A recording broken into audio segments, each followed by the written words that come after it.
vidéo, à quoi servent les quiz Moodle et comment ils sont représentés pour les élèves. Donc, je me rends sur ma classe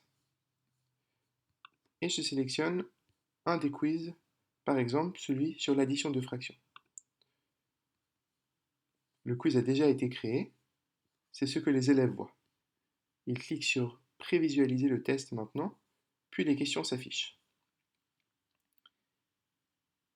Sur cette page, il y a une question et, à chaque fois, des champs de réponse. Par exemple, quel est le résultat de l'opération suivante? Attention, donne la réponse sous la forme d'une fraction irréductible. Donc, si vous remarquez, toutes les questions ont le même format, car ces questions ont été générées aléatoirement. Seuls les nombres ont été remplacés d'une question à une autre. Une fois que l'élève a fini de remplir les champs de réponse, clique sur terminer le test, puis tout envoyer et terminer.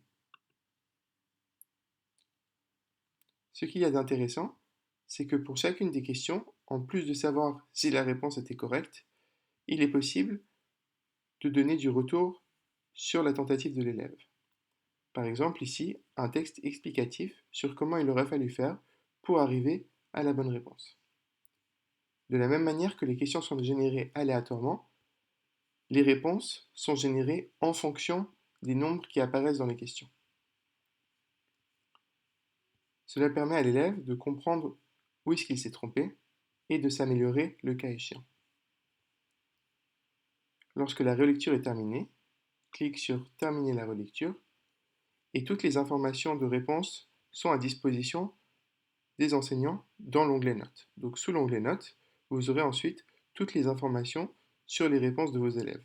Non seulement le taux de réussite, mais également la réponse fournie par les élèves afin de comprendre peut-être quel a été les obstacles dans la plupart des cas. Voilà. Une fois que cela est fait, l'élève peut recommencer et essayer encore une fois d'améliorer sa note.